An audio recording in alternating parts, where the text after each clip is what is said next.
Hi everybody, welcome back to the channel. Today's video is going to be on night running in the dark. What's the best way to start running, night running? Staying local, getting out in an area where you feel comfortable and safe, getting out and making sure that you just get used to the darkness. I like to kind of start it off by running in an area I know well during the day. I feel safe, a few street lights, and then work my way into the trails where you definitely can't see. Just as park, where there's not many lights, you can kind of see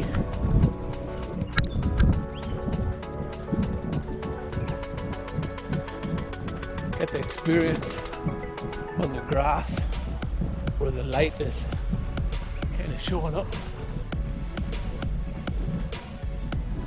It's a great way to start because you don't have to worry too much about trees, too much about logs.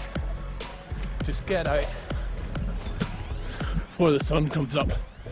Start making. Another great way is if you're just starting out night running and you feel a little bit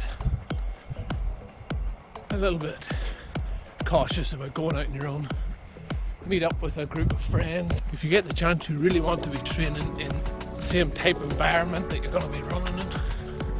So if it's a trail race, you want to get into the trail if possible that you're actually going to be running on, so you can get used to the feel of that. If it's more kind of suburb running you're going to be doing, a long race, let's get out into that area. But you want to be mimicking just kind of what exactly the race is going to be. Well worth having a think on what type of a race is it that you're going to be needing the night running on. What should I take on my night runs? Chances are, if you're watching this video, it's probably a trail run that's going to take you through most of the night. I always take two head torches, one that I'm wearing, one as a spare if it's during a race or I'm out for a long weekend training. Some spare batteries, hat, keep me nice and warm, some gloves maybe if it's a really cold night, depending on the temperature. To be very mindful of whenever you're running at night, especially during a race, is your nutrition. That some people think that the sun's went down, it's dark, you're concentrating on roots, trees, they're concentrating on what's around them, and they forget to actually take on that nutrition, whether it's fluids, whether it's food, and they actually just keep pushing through. The next thing they know, an hour, 2 hours has gone by, they haven't eaten, their energy levels start dropping. So when the sun does come up, they're already in a negative place in terms of nutrition. Make sure you remember to keep eating, keep drinking, because if you do this right, you're used to training at night, if you're used to being fueled at night, especially in the hotter races when the sun goes down.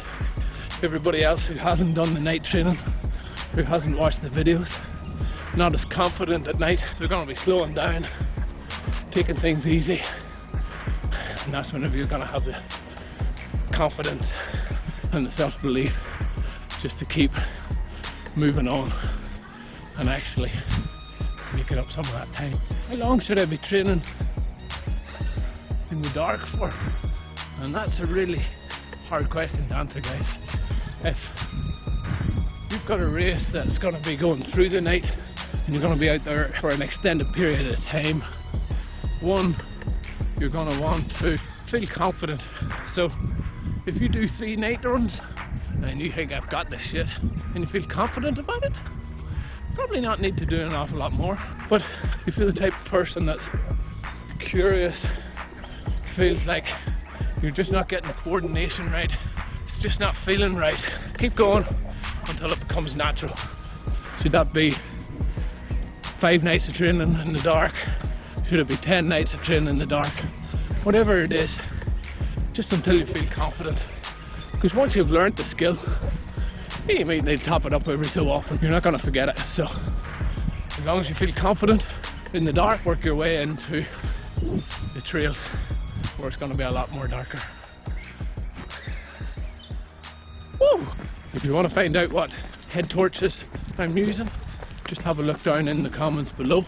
It'll give you a good understanding of the head torch I use, and keep an eye out for a review of what's the best head torch to use coming shortly.